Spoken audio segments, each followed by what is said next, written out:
আসসালামু আলাইকুম। আমি সাব্বির, ব্রুনাই থেকে। এক ভাই কমেন্টে লিখছেন, সাব্বির ভাই, বাংলাদেশে যে ছাত্র আন্দোলন হলো, এটা কি ব্রুনাই দেশে কোনো মিছিল, মিটিং বা প্রতিবাদ হয়েছে কিনা? আসলে ভাই, প্রথমে আমি বলতে চাই যে ব্রুনাই দেশে কোনো ধরনের মিছিল, মিটিং এগুলো করা সম্ভব না। কারণ এটা হলো রাজতান্ত্রিক দেশ। বাদশাহ সুলতান রাজার আদেশে এই দেশ চলে। এই দেশে যদি কেউ মিছিল, মিটিং এগুলো করে, তাহলে তাকে সঙ্গে সঙ্গে পুলিশ ধরে অ্যারেস্ট করবে।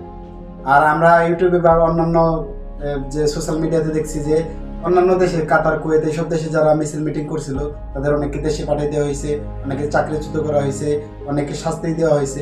তো সেক্ষেত্রে সবাইকে সচেতনতা অবলম্বন করতে হবে।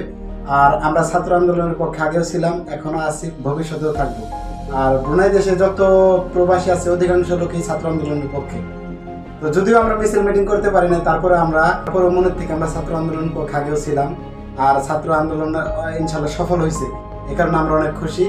তো আশা করি আপনার উত্তরটা পাইছেন যে আসলে ব্রুনাই দেশে এইসব মিছিল, মিটিং এগুলো করা সম্ভব না। প্রতিবাদের যে একটা সিস্টেম আছে, সবাই একসাথে মানববন্ধন, র্যালি করবে, এই ধরনের কোনো সিস্টেম সম্ভব না। কারণ এই দেশ হলো ছোট্ট একটা দেশ এবং রাজতান্ত্রিক হওয়ার কারণে, বাংলাদেশ যেমন গণতান্ত্রিক, এই ব্রুনাই হলো রাজতান্ত্রিক, এই কারণে এগুলো করা সম্ভব হয় না। ছাত্র আন্দোলন সফল হওয়ার পরও দেখা যাইতেছে অনেকে গাড়ি ভাঙচুর বা আগুন জ্বালাপোড়াও করতেছে। আসলে এরা ছাত্র সংগঠনের কেউই না, এগুলো মধ্যমপন্থা কিছু লোক আছে, তারা হয়তো এগুলো করতেছে। তাদেরকে অনুরোধ করবো যে আপনারা জ্বালাপোড়া, ভাঙচুর থেকে বিরত থাকুন। কারণ একটা জিনিস নষ্ট করলে আপনার আমার ক্ষতি, দেশের ক্ষতি। সেক্ষেত্রে ওগুলো করার কোনো প্রয়োজন নেই। দেশ যেহেতু এখন একটা পর্যায়ে আছে, তো আপনারা যেভাবে ভালো হয় সেভাবে করার চেষ্টা করেন।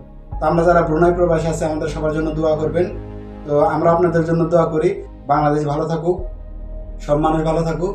আর বিশেষ করে আপনারা জ্বালাপোড়া, এই ধরনের জিনিস থেকে বিরত থাকার চেষ্টা করেন। আর এগুলো করলে দেশের ক্ষতি প্রকৃতপক্ষে। অনেককে আমরা ইউটিউবে দেখতে পাচ্ছি যে অনেক মন্দির, হিন্দুদের মন্দির ভাঙা হইতেছে, তারপরে মাজার ভাঙা হইতেছে। এগুলো আসলে কোনো কাম্য নয়। কারণ একটা গণতান্ত্রিক দেশ, সবারই বসবাস করার যেমন অধিকার আছে। হিন্দুর জায়গায় হিন্দু থাকবে, বৌদ্ধ, খ্রিস্টান, মুসলমান, সবার জায়গায় সবাই থাকবে। সবাই আমরা মিলেমিশে থাকার চেষ্টা করি, সবার জন্য সবাই দোয়া করি, সবার সাথে সবাই সম্পর্ক ভালো রাখি। তাহলে বাংলাদেশ অনেক দ্রুত যেমন ধ্বংস হয়েছে, আবার সুন্দরভাবে বিশ্বের কাছে আর কি সুন্দরভাবে দাঁড়াতে পারবে, প্রেজেন্ট হবে। তো আপনারা আমাদের জন্য দোয়া করবেন, এতটুকুই বলার। ভাইয়ের কমেন্ট অনুযায়ী দেখার পরে আর কি এই উত্তরটা দিলাম। আমরাও কাজে কর্মে ব্যস্ত থাকি। যত ব্রুনাই প্রবাসী সবার জন্য আন্তরিকভাবে দোয়া করবেন, সবাই যেন ভালো থাকে। দেশের ক্ষতি করলে আপনার আমার লস, অন্য কারো লস হবে না। এই ক্ষেত্রে আপনারা সবাই, দেশ যেহেতু একটা পর্যায়ে এখন আছে, যেভাবে ভালোভাবে চালানো যায়, যেভাবে সম্ভব হয়, ওইভাবে সবাই করার চেষ্টা করেন। তো ভাঙচুর, আগুন জ্বালা পোড়াও দিয়ে তার কোনো কিছু সমাধান হয় না।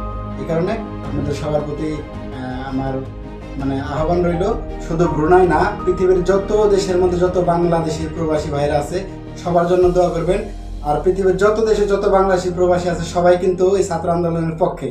আমরাও যেমন পক্ষে, তারা অনেক পক্ষে। তবে আওয়ামী লীগ, বিএনপি, জামাত, জাতীয় পার্টি, হেফাজত, যত দল বলেন পৃথিবীতে, প্রত্যেক দলের মধ্যে যেমন কিছু খারাপ মানুষ আছে, কিছু ভালো মানুষ আছে। তো আমরা খারাপগুলোকে বয়কট করে যারা ভালো আছে সবাই মিলেমিশে থাকার চেষ্টা করি, তাহলে বাংলাদেশ সোনার বাংলাদেশ হবে। তো আপনারা সবাই আমাদের জন্য দোয়া করবেন, আপনাদের জন্য আমরা দোয়া করি। আর বিশেষ করে আবারও বলতেছি যে এগুলা যে ভাঙচুর, জ্বালাও পোড়া, এগুলো থেকে সবাইকে বিরত থাকার জন্য অনুরোধ করা হলো।